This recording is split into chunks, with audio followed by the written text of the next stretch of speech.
So I'll start with this. A couple of years ago, an event planner called me because I was going to do a speaking event. And she called and she said, I'm really struggling with how to write about you on the little flyer. And I thought, well, what's the struggle? And she said, well, I saw you speak, and I'm going to call you a researcher, I think, but I'm afraid if I call you a researcher, no one will come because they'll think you're boring and irrelevant. And I was like, okay. And she said, but the thing I liked about your talk is, you're a storyteller, so I think what I'll do is just call you a storyteller. And of course, the academic, insecure part of me was like, you're going to call me a what? And she said, I'm going to call you a storyteller. And I was like, oh, why not Magic Pixie? I was like,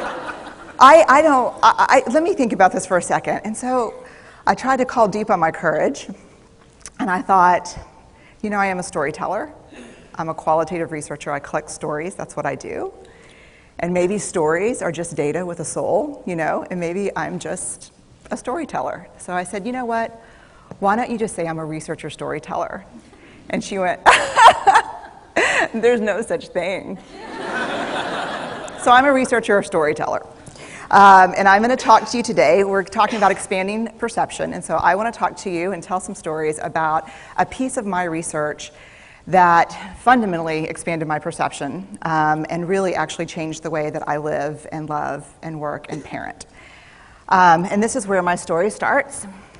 When I was a young researcher, doctoral student, my first year I had a research professor who said to us, here's the thing, if you cannot measure it, it does not exist.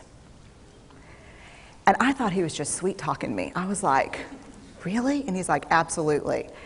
So you have to understand that I have a bachelor's in social work, a master's in social work, and I was getting my PhD in social work. So my entire academic career was surrounded by people who kind of believed in the life's messy, love it, and I'm more the life's messy, clean it up, organize it, and put it into a bento box.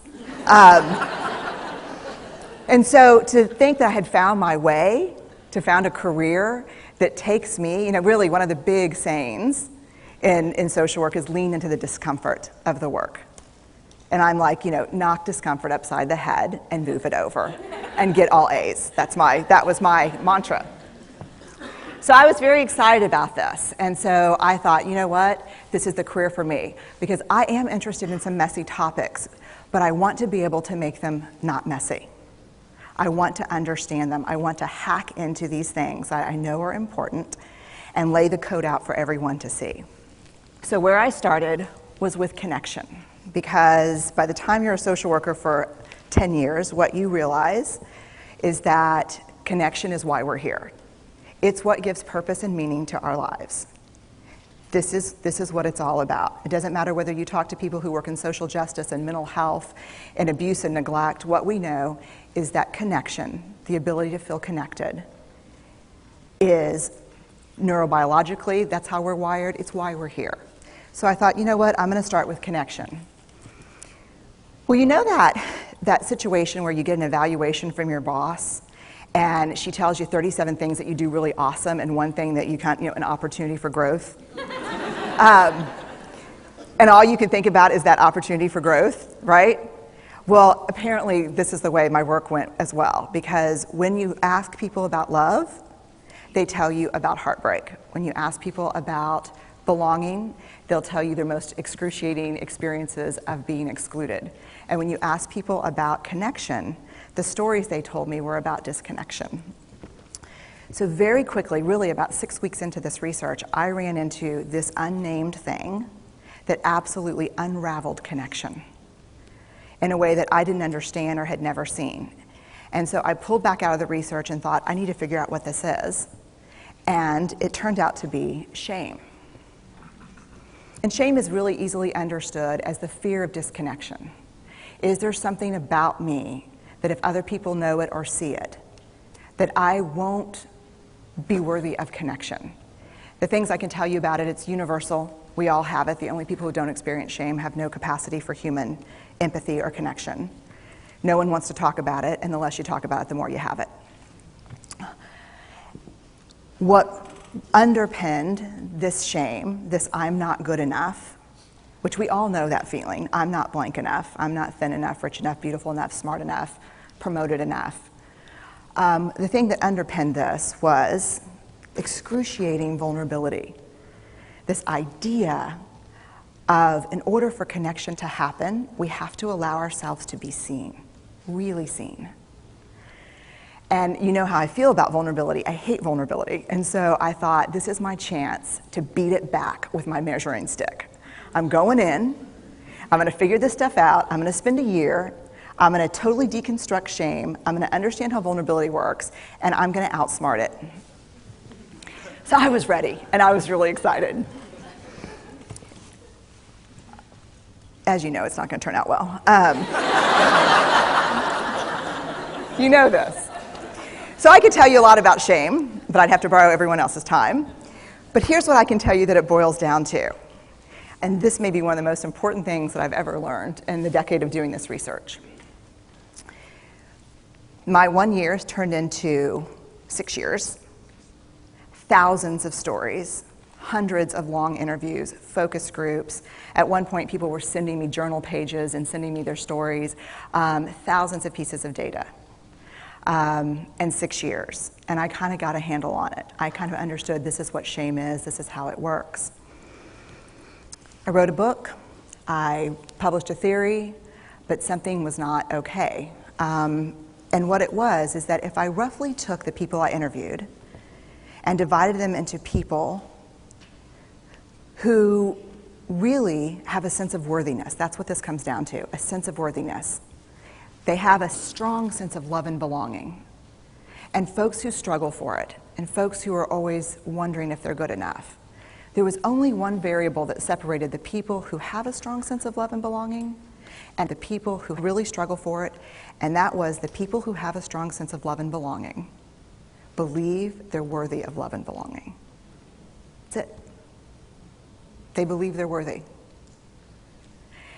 And to me, the hard part of the one thing that keeps us out of connection is our fear that we're not worthy of connection, was something that personally and professionally I felt like I needed to understand better. So what I did is I took all of the interviews where I saw worthiness, where I saw people living that way, and just looked at those. What do these people have in common? And I have a slight office supply addiction, but that's another talk. So I had a manila notebook, a manila folder, and I had a Sharpie, and I was like, what am I going to call this research? And the first words that came to my mind were wholehearted. These are kind of wholehearted people living from this deep sense of worthiness. So I wrote at the top of the manila folder, and I started looking at the data. In fact, I did it first in this in a 4-day, very intensive data analysis where I went back, pulled these interviews, pulled the stories, pulled the incidents. What's the theme? What's the pattern?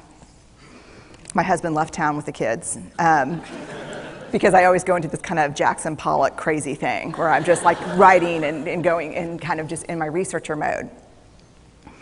And so here's what I found. What they had in common was a sense of courage. And I want to separate courage and bravery for you for a minute. Courage, the original definition of courage, when it first came into the English language, it's from the Latin word cur, meaning heart. And the original definition was to tell the story of who you are with your whole heart. And so these folks had, very simply, the courage to be imperfect. They had the compassion to be kind to themselves first and then to others, because as it turns out, we can't practice compassion with other people if we can't treat ourselves kindly. And the last was they had connection, and this was the hard part, as a result of authenticity. They were willing to let go of who they thought they should be in order to be who they were, which is, you have to absolutely do that for connection. The other thing that they had in common was this. They fully embraced vulnerability. They believed that what made them vulnerable made them beautiful. They didn't talk about vulnerability being comfortable, nor did they really talk about it being excruciating, as I had heard earlier in the shame interviewing. They just talked about it being necessary. They talked about the willingness to say I love you first. The willingness to do something where there are no guarantees. The willingness to breathe through waiting for the doctor to call after your mammogram. The willing to invest in a relationship that may or may not work out. They thought this was fundamental. I personally thought it was betrayal. I could not believe I had pledged allegiance to research, where our job, the definition of research is to control and predict, to study phenomenon for the explicit reason to control and predict. And now my mission to control and predict had turned up the answer that the way to live is with vulnerability and to stop controlling and predicting. This led to a little breakdown, which actually looked more like this. And it did. It led to I call it a breakdown, my therapist calls it a spiritual awakening. Spiritual awakening sounds better than breakdown, but I assure you it was a breakdown. And I had to put my data away and go find a therapist. Let me tell you something. You know who you are when you call your friends and say, I think I need to see somebody. Do you have any recommendations? Because about 5 of my friends are like, woo, I wouldn't want to be your therapist. And I was like, what does that mean? And they're like, oh, I'm just saying, don't bring your measuring stick. It's like, okay. So I found a therapist. My first meeting with her, Diana, I brought in my list of the way the wholehearted live. And I sat down, and she said, how are you? And I said, I'm great, I'm okay. And she said, what's going on? And I said, and this is a therapist who sees therapists, because we have to go to those because their BS meters are good. And so I said, here's the thing, I'm struggling. And she said, what's the struggle? And I said, well, I have a vulnerability issue, and I know that vulnerability is kind of the core of shame and fear and our struggle for worthiness, but it appears that it's also the birthplace of joy, of creativity, of belonging, of love, and I think I have a problem, and I need some help. And I said, but here's the thing, no family stuff, no childhood shit, I just need some strategies.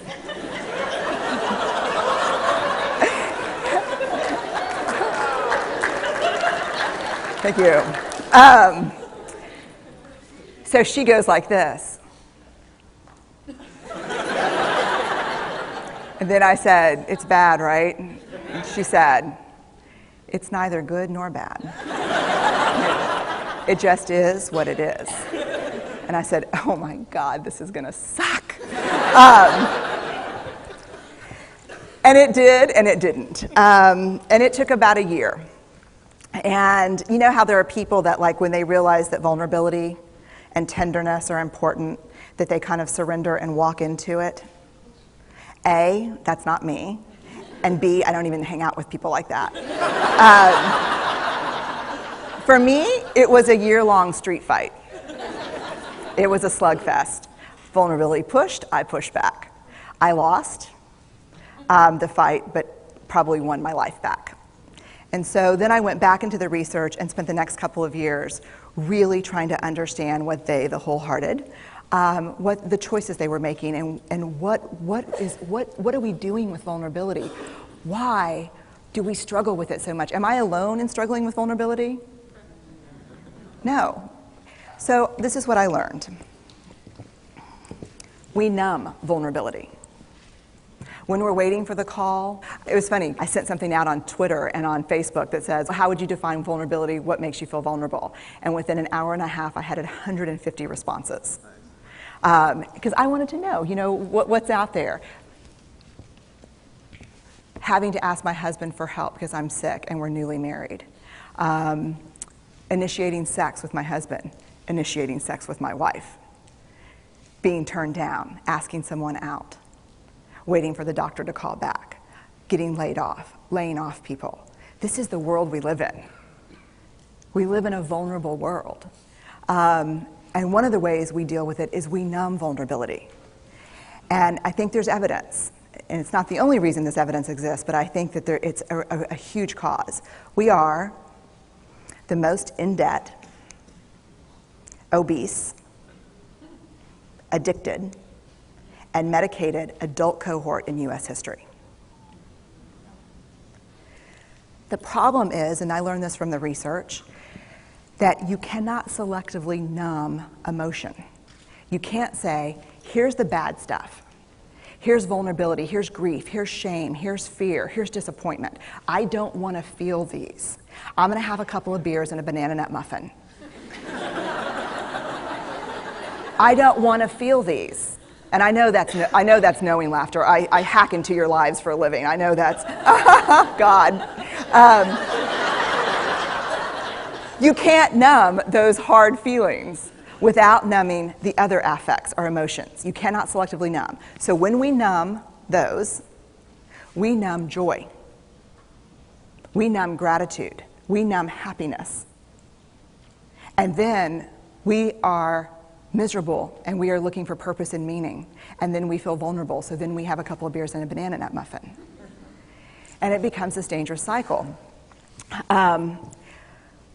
One of the things that I think that we need to think about is why and how we numb. And it doesn't just have to be addiction. The other thing we do is we make everything that's uncertain certain. Religion has gone from a belief in faith and mystery to certainty. I'm right, you're wrong, shut up. That's it. Just certain. The more afraid we are, the more vulnerable we are, the more afraid we are. This is what politics looks like today. There's no discourse anymore. There's no conversation. There's just blame. You know how blame is described in the research? A way to discharge pain and discomfort. We perfect. If there's anyone who wants their life to look like this, it would be me. But it doesn't work, because what we do is we take fat from our butts and put it in our cheeks. Which just, I hope in 100 years people will look back and go, wow. You know? And we perfect, most dangerously, our children. Let me tell you what we think about children. They're hardwired for struggle when they get here. When you hold those perfect little babies in your hand, our job is not to say, look at her, she's perfect. My job is just to keep her perfect, make sure she makes the tennis team by 5th grade and Yale by 7th grade. That's not our job. Our job is to look and say, you know what? You're imperfect and you're wired for struggle, but you are worthy of love and belonging. That's our job. Show me a generation of kids raised like that and we'll end the problems I think that we see today. We pretend that what we do doesn't have an effect on people. We do that in our personal lives. We do that corporate, whether it's a bailout, an oil spill, a recall. We pretend like what we're doing doesn't have a huge impact on other people. I would say to companies, this is not our first rodeo, people. We just need you to be authentic and real and say, we're sorry, we'll fix it. But there's another way, and I'll leave you with this. This is what I have found. To let ourselves be seen, deeply seen, vulnerably seen. To love with our whole hearts, even though there's no guarantee. And that's really hard, and I can tell you as a parent, that's excruciatingly difficult. To practice gratitude and joy in those moments of kind of terror when we're wondering, can I love you this much? Can I believe in this as passionately? Can I be this fierce about this? Just to be able to stop and instead of catastrophizing what might happen, to say, I'm just so grateful. Because to feel this vulnerable means I'm alive. And the last, which I think is probably the most important, is to believe that we're enough. Because when we work from a place, I believe, that says, I'm enough, then we stop screaming and start listening. we're kinder and gentler to the people around us, and we're kinder and gentler to ourselves. That's all I have.